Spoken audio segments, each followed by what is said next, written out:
Going on, everybody? It's Key Time coming back with another one, and I know that you've been waiting for me to talk about these AFC and NFC Championship games from yesterday. We had a lot of stuff that happened yesterday, and we had a surprise in the first game. Now, I'm going to get into both of them games right now. The first game we had was the Kansas City Chiefs and Baltimore Ravens. Now, all throughout the season, I heard from the Ravens flock, oh, we got this. We got this. It's a foregone conclusion. Put us in Vegas right now, Key Time. And I said, no, I am not going to put you in Vegas already because you're dealing with somebody, Kansas City Chiefs Patrick Mahomes, that has been playing at this level 6 straight years in the AFC Championship game. So he know what it takes. I knew that this was gonna be a close game. I said that this game would end up with the winning team winning by 3 points, if not a touchdown. And that's exactly what the Kansas City Chiefs did. But where it fell off the rails for Baltimore was penalties.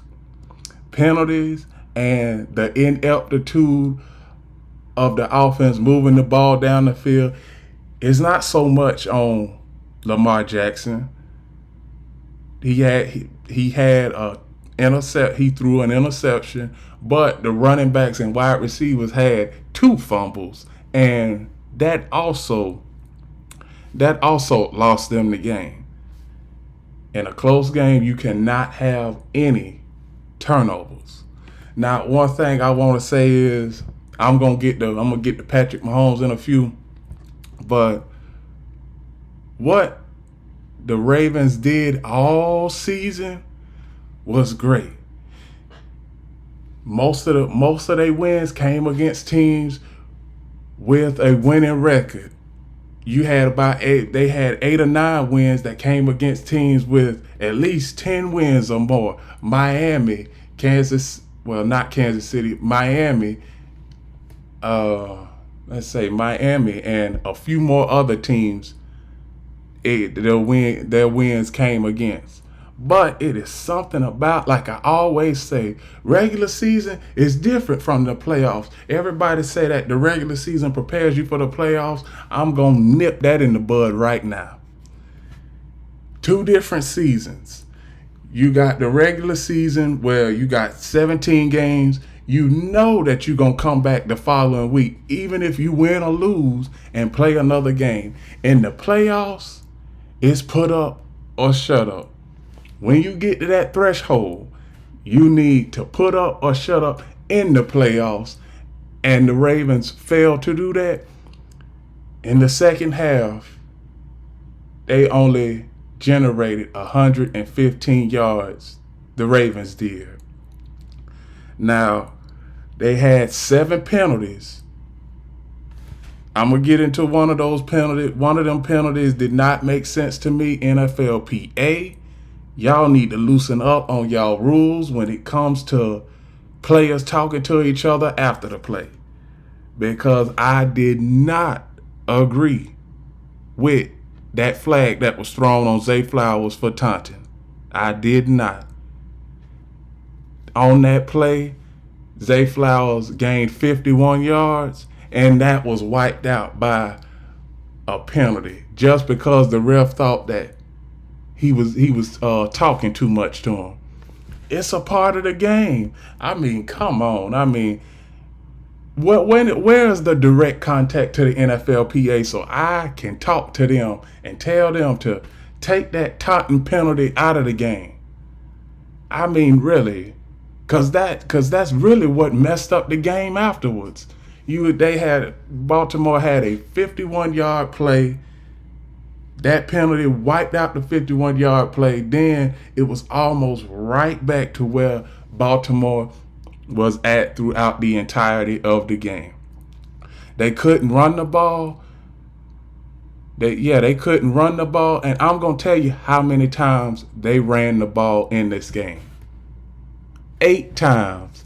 They only ran the ball 8 times, Throughout the entirety of the season, the Baltimore Ravens have averaged 30 times running the ball. But like I say, in the playoffs, when things don't start going your way, people get nervous and the hands get sweaty and everybody tenses up. And that's what the Ravens did. They tensed up, and when it mattered most, they couldn't deliver. Lamar Jackson, he's still a good quarterback, and I think that he'll get back to this position someday. The one thing that gets me when it comes to football fans, it don't matter in any sport. When their team gets to a championship and the championship team loses, they always quick to say they'll get back. But statistically, it's already harder for the champion to get back to the championship and win. But it's even harder for the team that lost the championship to even remotely make it back to the championship, let alone win the championship the following year. We have seen this happen so many times. Now, as far as for the Ravens, you had a good season. Offense was non-existent in this game. Credit to the Kansas City Chiefs defense. Kansas City, I got to give credit to their defense because their defense hasn't given up 30 points all season, and that's including these two playoff games. The most points that they have given up in the season, the Kansas City Chiefs, was 27. And that was against Denver when they beat them 27-9. That was way back in week 11. But outside of that, the Kansas City Chiefs defense haven't given up 30 points all season. So with that, congrats to the Kansas City Chiefs defense. Now I want to get to the Kansas City Chiefs offense. I want to get to a person that I've been talking about for the last 3-4 weeks, saying that he has got to come up big when he need to come up big. Marquez Valdez-Scantling came up with the biggest catch in the game yesterday. Now remember, we was just talking about he had all of them drop. He had that disease called dropolitis when it come to catching footballs. But he made three big catches when it mattered most yesterday, along with Travis Kelce's 11 receptions, 116 yards, and a touchdown, and the running back Isaiah Pacheco. And that dude, he runs angry. He runs angry. He didn't have 100 yards yesterday, but he had 68 yards, and those 68 yards were the most important yards in the game coming down into the fourth quarter. Patrick Mahomes, he was 30 of 39, 241 yards, one touchdown. He had okay numbers, but you know that this was going to be a defensive game. Both defenses near the top 5 in every statistical category, and with that, those are the Ravens. Now the Ravens did they have is this a failure for the Ravens this season? No. This is no failure. They had a good season. Everybody was projecting them to make it to the Super Bowl, but you got a Kansas City Chiefs team that most people thought that would have a tough time even making it to the Super Bowl, let alone winning 2 road playoff games, showed up and showed out. The defense carries Kansas City. And that's all I got for the very first game, the AFC Championship game. Now, I'm about to talk about the NFC Championship game. And A little bit later on, I'm going to talk about where it fell off the rails for the Lions and where the 49ers really came to play in the second half. So, at the start of the game, so the 49ers, they win the coin toss and everything, and they defer. So the Lions go down, right down the field, a 68-yard run for a touchdown. So at that point, we all looking at the score and saying that Detroit, they scored very quickly. In the first half, everything was going the Detroit Lions way. I mean, it was three third down conversions. It was a 3rd and 15, a 3rd and 18, and a 3rd and 14 that the Detroit Lions converted. And I'm saying to myself, I'm like, dang, is it the Lions' day? But I had said, I'm like, this is the first quarter. And then I seen, well, before the first half ended, I seen the cornerback for the Detroit Lions, C.J. Garner-Johnson, waving goodbye to the San Francisco 49er crowd. And yeah, he did that just before halftime. I didn't see him do anything else in the second half. I didn't see, and he wasn't even on Deebo Samuel. He said that he was going to lock down Deebo Samuel throughout the entirety of the game. C.J. Garner-Johnson, didn't lock down Deebo Samuel at all. In fact, Deebo Samuel had so much attention, we forgot to talk about Brandon Ayuk missed the first down. I seen that play where Brandon Ayuk, the receiver, it was not the receiver. Brock Purdy, he led Brandon Ayuk. He led Brandon Ayuk to the end zone, but it was an overthrown. The ball hit the defender for the Lions in the head, and it ricocheted off and went right into Brandon Ayuk's hand for a touchdown. No, not a touchdown. He was down at the 5.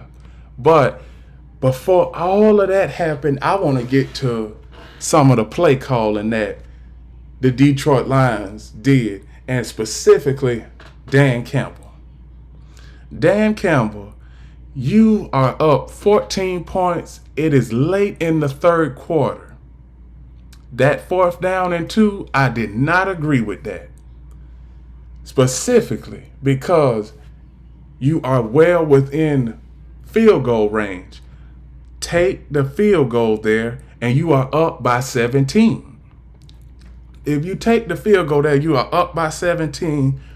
You are putting pressure on the 49ers offense to get back and score to keep it a 10 score or maybe even a 14-point game. But since you lived by the 4th down, you lived by 4th down conversions, and you died by 4th down conversions. There was another 4th down conversion that I did not agree with, and I'm not saying that Dan Campbell is a bad coach. Make no mistake about it, taking the Detroit Lions from 3-13 just 2 years ago and making it to the NFC Championship game this year, that is an accomplishment in itself. But the play calling specifically on those two accounts, you should have not went for it on 4th down. You should have took the 2 field goals, and you would have had 6 points, and you probably would have been able to win the game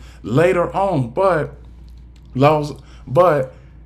need I say, after that, Jared Goff, he started he started getting antsy in the pocket like I predicted. Jahmyr Gibbs, he fumbled the ball. I don't know whether a lot of people were saying that he wasn't lined up right. He should have been lined up on the right side. Instead, he was lined up on the left side. But either way, you are Detroit. You're up by 17. Everybody was saying at halftime that this game was over. I was saying no, it is not over, because we already have had teams in the NFC Championship game within the last 8-9 years come back from 17 points. So I'm like, a 17-point deficit is nothing. You get you like a touchdown and a field goal, and you right back in the game. And that's exactly what the 49ers did. And then I seen Brock Purdy doing things that he does not normally do. I mean, it was 3 separate occasions where, and need I remind you, this is on 3rd down, so Detroit Lions have a chance to get off the field. 3 separate occasions on 3rd down, the Detroit Lions had Brock Purdy sacked. Brock Purdy got out of there, threw the ball, and it was for a 1st down to none other than Mr. First Down himself, Brandon Ayuk. And Brock Purdy also ran for not just the 1st down, he ran for 30 yards and put the winning touchdown on the board. Now, what can I say about the defensive coordinator for the Detroit Lions, Anthony Glenn? It was a lot of chances where you could have slammed the door on San Francisco in the 3rd quarter. But with the questionable play calling from Dan Campbell, you didn't. Now, Lion fans, you have to ask yourself, if we would have just kicked those 2 field goals, do we win the game? Obviously, we can't say yes or no, but you would have had the probability of you winning the game would have increased a lot. Well, I'm not going to say would have increased by a lot, but it would have increased by 15% if you would have kicked those 2 field goals in the 3rd quarter. Now, congratulations to the Detroit Lions for making it this far. First time making it to the NFC Championship game in 67 years. Detroit Lions, you know what it takes to get back to the NFC Championship game, but do I think you're going to get back? I don't know, because you still got Green Bay. You still got, Minnesota up and down, but you're going to have problems with Green Bay. And plus, you have a first place schedule, so you're going to be playing nothing but top teams when the season starts back up. You're going to be playing nothing but top teams. But the Detroit Lions, they turned the corner. They turned the corner as a franchise. They are no longer a bottom of the barrel franchise. They no longer that. They are no longer a team where you could just show up to Detroit and win a game. These are different Lions now. One thing, the Lions, most of the players on the team, they may go different places, but Detroit, they'll be a decent team coming into next season. So now, the Super Bowl is set. Kansas City Chiefs and the 49ers. That is going to be a good Super Bowl. And with that, those are my reactions from the AFC and NFC Championship game. Please like, comment, share, subscribe. And remember, the key is always on time.